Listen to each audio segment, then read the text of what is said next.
The Russell Wilson experiment is over, or at least it should be. I'll tell you why on today's show, but first, I want you to get in the comments section and pick a starting quarterback.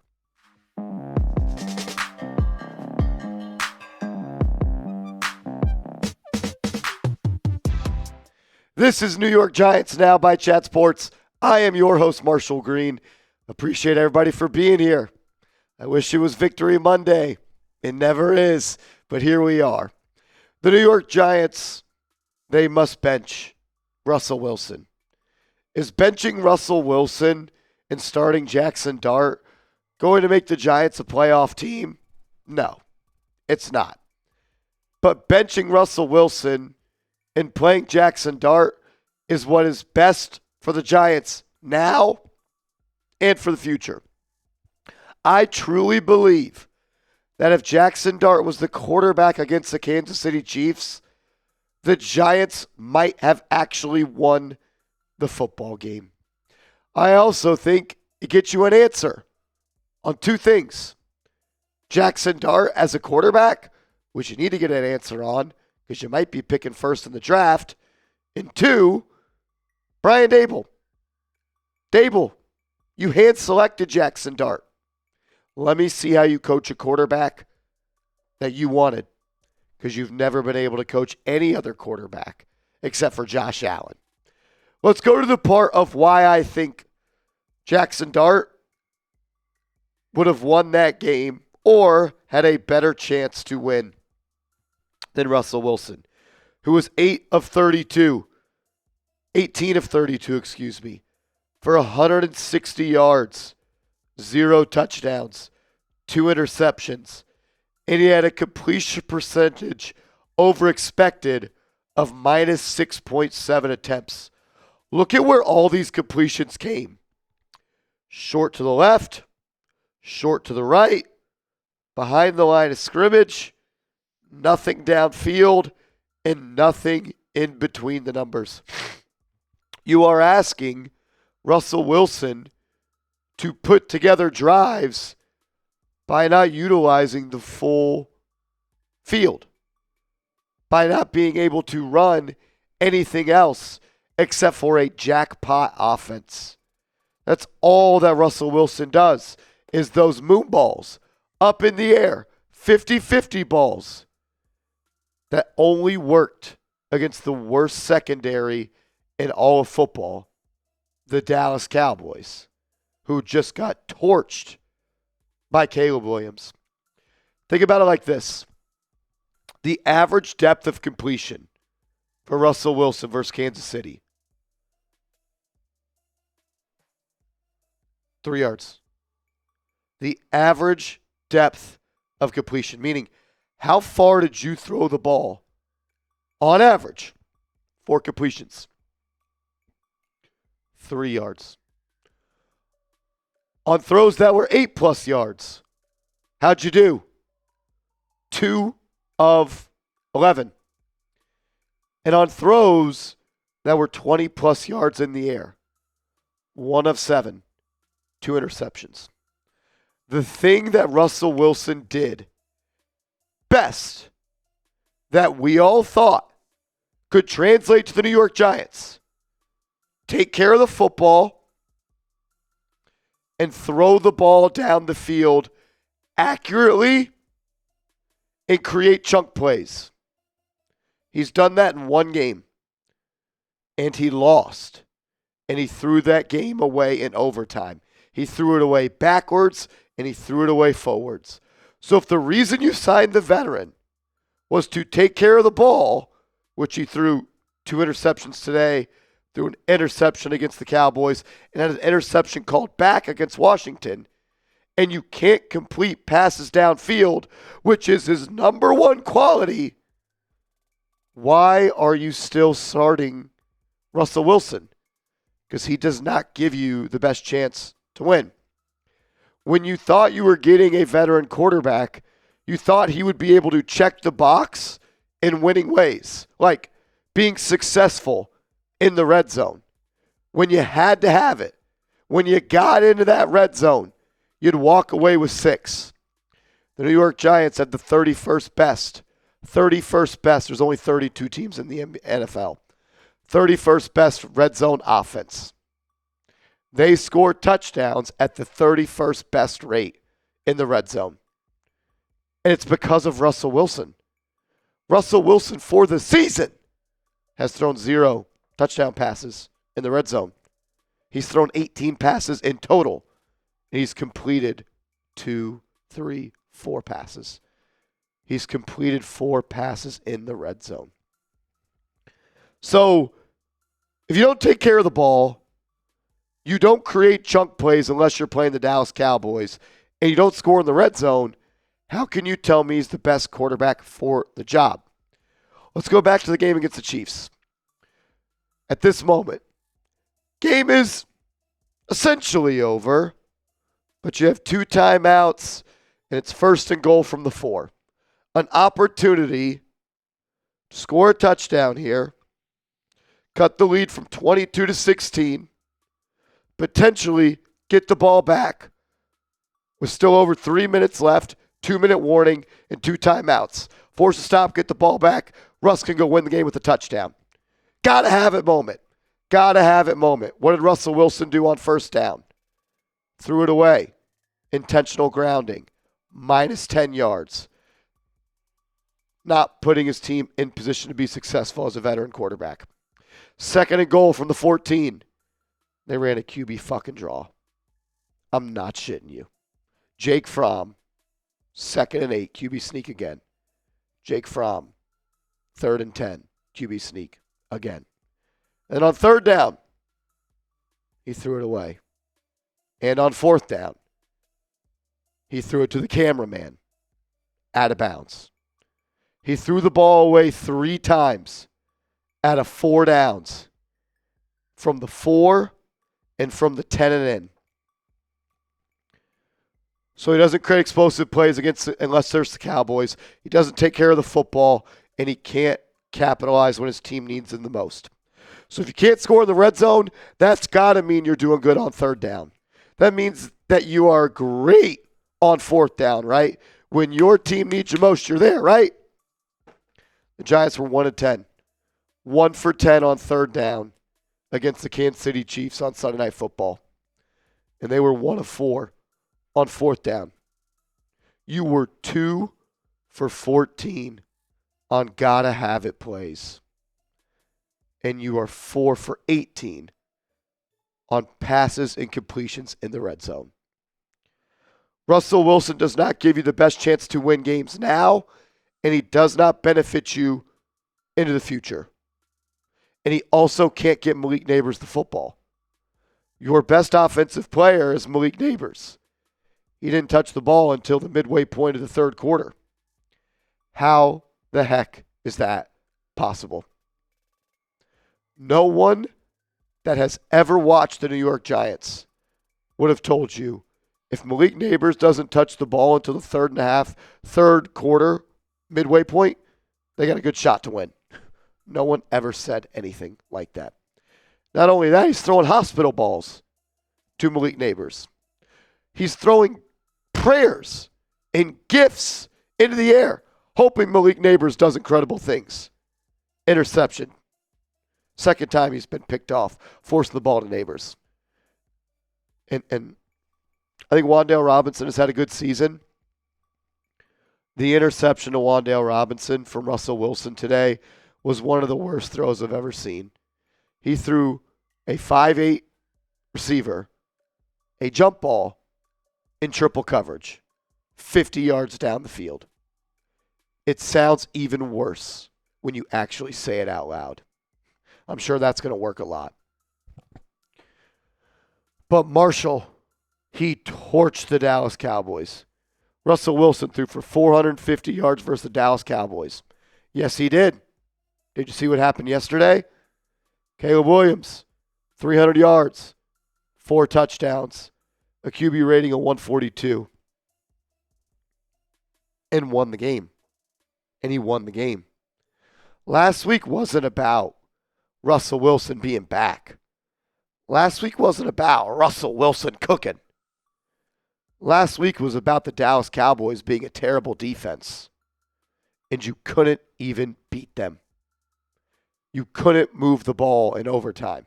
In fact, you threw it backwards and you threw it forwards to the other team. So not only does Russ not give you a better chance to win now, doesn't benefit your team in the future, nobody wants to watch him play football anymore. Nobody that's a real New York Giant that goes to Giants games, that pays their hard-earned money to go sit in that dog shit stadium. They don't want to see Russell Wilson play. The entire crowd was chanting, "We want Dart.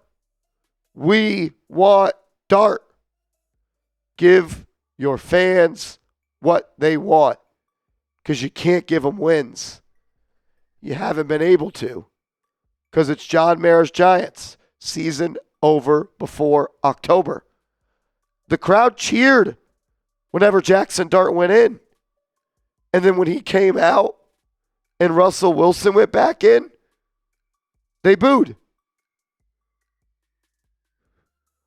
Who's showing up to MetLife on Sunday against the 3-0 Chargers to watch Russell fucking Wilson? Who? Not me. Not you. Nobody.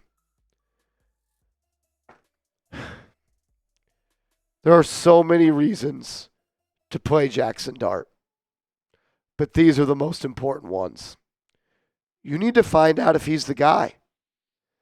Because if the season continues to go as it is going, you might be picking first in the draft, or second, or third. And there might be a franchise quarterback staring you in the face.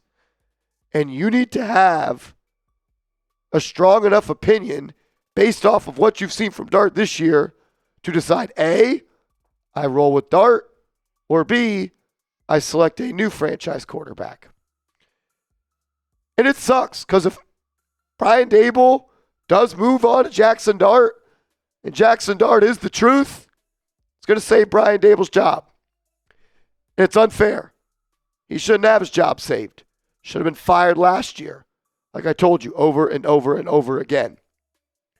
But it'll also get you the answer on Brian Daboll. Because right now, everybody knows he stinks. But now you give him the quarterback, he handpicked it. He chose Jaxson Dart when the GM in the front office wanted another quarterback. So let's see what type of stuff he can cook up with the quarterback he hand selected. Or we can keep running RPOs with Russell Wilson in the red zone. Or we can keep on running QB draws with Russell Wilson in the red zone. Or we could keep on losing with Russell Wilson and not get any answers on this team going forward. Pick a starter. I don't understand how anyone could say it's Russ. And I'm not saying Dart's going to turn it around, but it starts to put the wheels into motion to try to finally fix this broken franchise. Because that's what they are. They're broken. Got a couple more thoughts coming up in a second. Get your Giants polo today. Was $55. Now it's $40. Chatsports.com/NYG polo. Get your Giants polo today. Want to bring on producer Andrew Connell. I've said a lot. You've heard a lot of what I've had to say, unfortunately. What am I missing? Where am I wrong? Where am I right? And I guess more importantly, where are you at with all this? Yeah, I think obviously in this video we focused a lot on the quarterback position, the offense. I think the issues don't stop there. No. I think it's the entire team. I think it's the defense. We saw some special teams issues tonight with the kicker. Again, it's just complementary football because we've talked about this. We've seen flashes from each unit. You know, despite the offense just doing it against the Cowboys, we've seen the defense make some plays, but they haven't been able to mesh it together in a single game, put a full game of football together, and that's what makes it even more frustrating. If they were just terrible and getting their doors blown off every game, it would be like, all right, we suck, we're going to rebuild, that's it. But there are pieces and there are flashes on this team, and that's the most frustrating part is that they can't put it all together, and now We talked about how they could have won last week. This was a winnable game. Yep. They should have been up 17-6 at half. It's just so like they could be in so much of a better position, and they've now screwed themselves to the point where their season's over statistically and realistically. When the team shows you who they are 3 weeks in a row, though, isn't that just who they are? I guess so, yeah. I mean, you'd like to think sometimes you I think don't everyone's mean going to to bring get better. pessimism to your optimism. I guess I'm just trying to say is I think it's just easier to believe what they've shown than – like, I do think they're a bad team. You are what your record says you are, 100%. So they are 0-3. They are one of the worst teams in the NFL. There's really it. There's no. That's the simple answer. They are 0-3. They are one of the worst teams in the NFL. Yeah, I don't know. We can like try and be like they can do this well maybe, or they can do this well maybe, but there hasn't been one thing they've done well in every single game to be like this is the identity of the team. This is what they can hang their hat on. This is like what they're consistently good at. They're consistently good at nothing. So yeah, 0 sacks against the Chiefs. For the vaunted defensive line that was going to terrorize quarterbacks, and they had some opportunities, but couldn't get Mahomes down. Mahomes had all day to throw, just not good enough. Yeah, I just